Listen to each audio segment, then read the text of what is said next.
Morning. Hey, morning, Randy. Morning, Randy. Hey, it's still Advent. Got my purple Yeti mug. And I'm here with Seth, seminarian for the Catholic Diocese of Wichita. He'll be a deacon this year. And so what we wanted to talk about today... Can we talk about that sweater first? Oh my gosh, I've been waiting all year to wear this thing. What is that red thing I coming really out of the want mouth? big Is that one. a tongue? That's a tongue, my friend. Oh my goodness. Wait, let You me know, zoom in. I better when I was growing up, we used to eat cow tongue.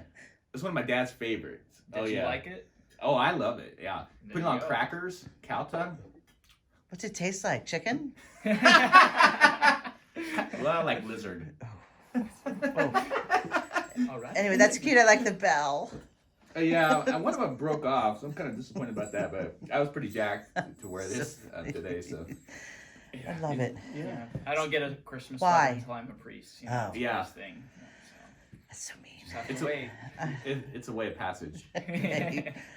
So, good to be here, and on December 8th, Bishop Kimmy announced a year dedicated to St. Joseph, and on the same day, so did Pope Francis, unbeknownst to Bishop Kimmy.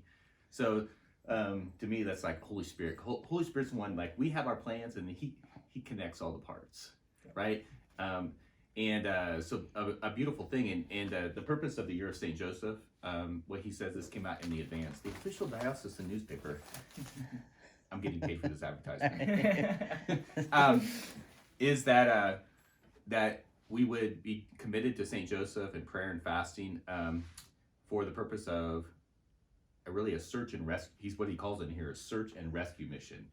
And so going out and bringing Catholics back to Mass, particularly in this time when a lot of Catholics have quit going to Mass. So for example, like here at the Church of Magdalene, we would normally have at this time of year 2,600 people at Mass. On the weekend we'll have about 12 to 1,300, and we'll have a few hundred online. And but there's a lot of people not going to Mass, and then half of our Catholics that are registered don't go to Mass at all.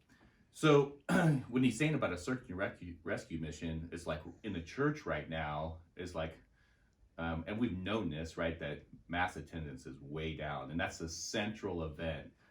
And the central identity. I mean, the identity of Catholics, right? Mm-hmm. So if there's no Mass and people are not going to Mass, there's basically it's a death sentence. And so Seth is studying to be a priest. He'll be a deacon here just in a few months. But the type of formation that Seth is getting and that needs for where we are as church now is different than 20 some years ago when I was in the seminary.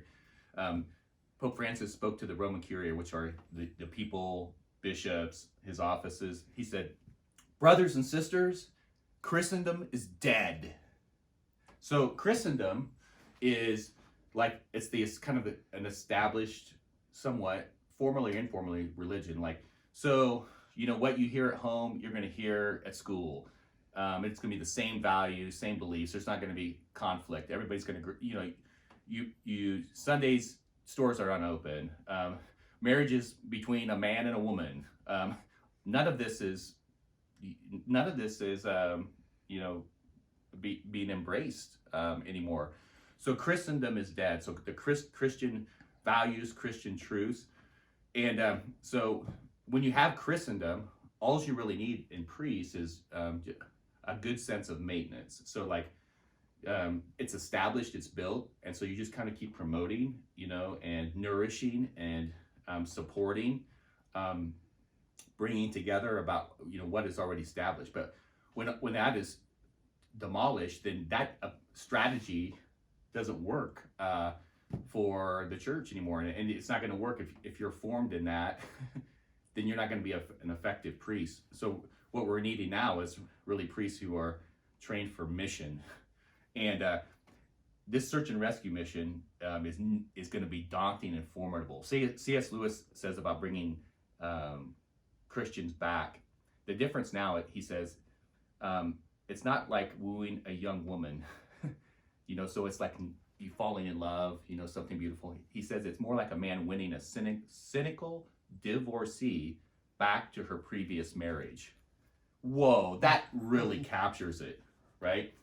And so, in my mind, it's like in a time where you have Christendom and you have established Catholicism and respect for the the institution, the religion, you're really preparing priests for a good retirement. And I mean that in a good sense.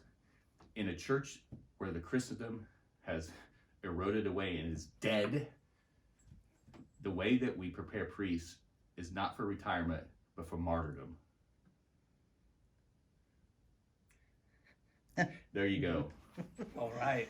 Take it away. What is Yeah. that? It's becoming a priest in today's day and age can be a bit of a daunting task if you look at it, in that light of martyrdom. But it's also a wonderful opportunity to reach out to a lot of people and bring them back to God. And there's a lot of joy in that.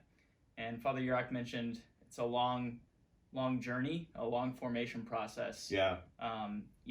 A day at the seminary and not only includes classes, but a lot of prayer and also a lot of formation. In seminary, we talk about 4 dimensions or 4 pillars of formation. So, of course, we have spiritual formation. We have to be able to go out into the world and have a fire within us to spread the Holy Spirit. We also have intellectual formation through our classes, through our undergraduate and graduate level classes in philosophy and theology. But we also have character formation and pastoral formation. And what that looks like is meeting with different advisors, different priests and faculty members on usually a bi-weekly schedule to talk about how you become pastoral and how you reach out and reestablish Christendom. And so it really is an exciting process for me. Mm-hmm. Yeah, I mean, like when you think about like if it's the approach of like, so this is an attractive message, yeah, and so it's an easy sell. But if you're really talking about bringing Catholics back, the rescue mission is one of winning back a cynical divorcee back to her previous marriage. Okay, so it's like we got to think about that as far as now. There's going to be low hanging fruit. There's but there's a lot of these folks. Now, one thing I noticed about the youth now is that they have not been tainted by kind of the baggage and the darkness of what's happened over the last 40 or 50 years. The kids, there's a simplicity and an innocence and an openness that I have not seen. Especially during the first 12 years of my priesthood. It's like, so there's something emerging there that's beautiful. But the older folks like my generation and older, we're cynical divorcees. So are you up for this? Of course. Don't be preparing for a retirement.